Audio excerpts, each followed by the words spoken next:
Oh, say, can you say? Terrible Tongue Twisters by Dr. Seuss. Said a book reading parrot named Huey, "The words in this book are all fooey. When you say them, your lips will make slips and back flips, and your tongue may end up in St. Louis." Do you like fresh fish? It's just fine at Finney's Diner. Finney also has some fresher fish that's fresher and much finer, but his best fish is his freshest fish. And Finney says with pride, "The finest fish at Finney's is my freshest fish French fried." So, don't order the fresh or the fresher fish. At Finney's, if you're wise, you'll say, "Fetch me the finest French fried freshest fish that Finney fries." We have a dinosaur named Din. Din's thin. Din doesn't have much skin, and the bones fall out of his left front shin. Then we have the Colin Pinnerblin, who comes with his handy shin pin bin, and with a thin blin shin bone pin, blin pins Din's shin bones right back in.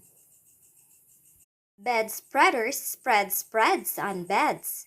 Bread spreaders spread butters on breads. And that bed spreader better watch out how he's spreading, or that bread spreader's sure going to butter his bedding. As he gobbled the cakes on his plate, the greedy ape said as he ate, "The greener green grapes are, the keener keen apes are. To gobble green grape cakes, they're great." Are you having trouble in saying this stuff? It's really quite easy for me. I just look in my mirror and see what I say, and then I just say what I see. You should leave your Grox home when you travel by air. If you take him along, they charge double the fare. And your Grox must be packed and locked up in a Grox box, which costs much, much more than a little old fox box.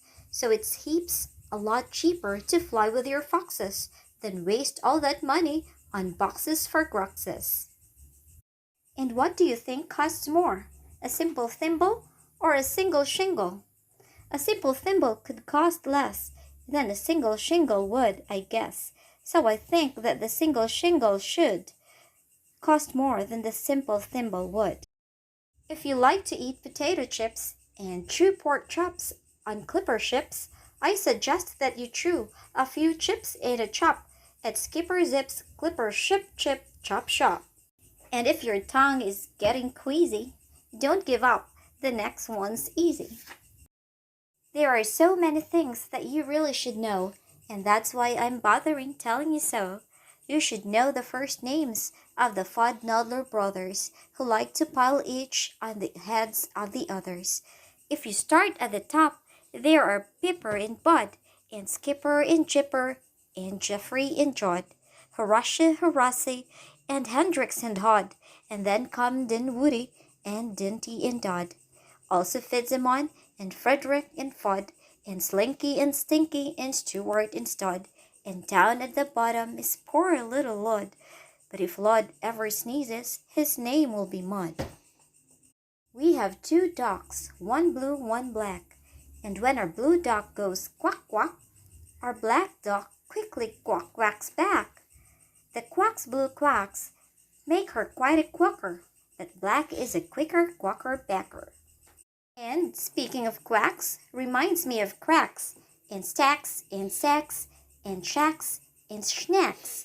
So, oh say can you say, I have cracks in my shack, I have smoke in my stack, and I think there's a schnack in the sack on my back. Upon an island hard to reach, the east beast sits upon his beach. Upon the west beach sits the west beast. Each beach beast thinks he's the best beast. Which beast is best? Well, I thought at first that the east was best and the west was worst. Then I look again from the west to the east, and I like the beast on the east beach least.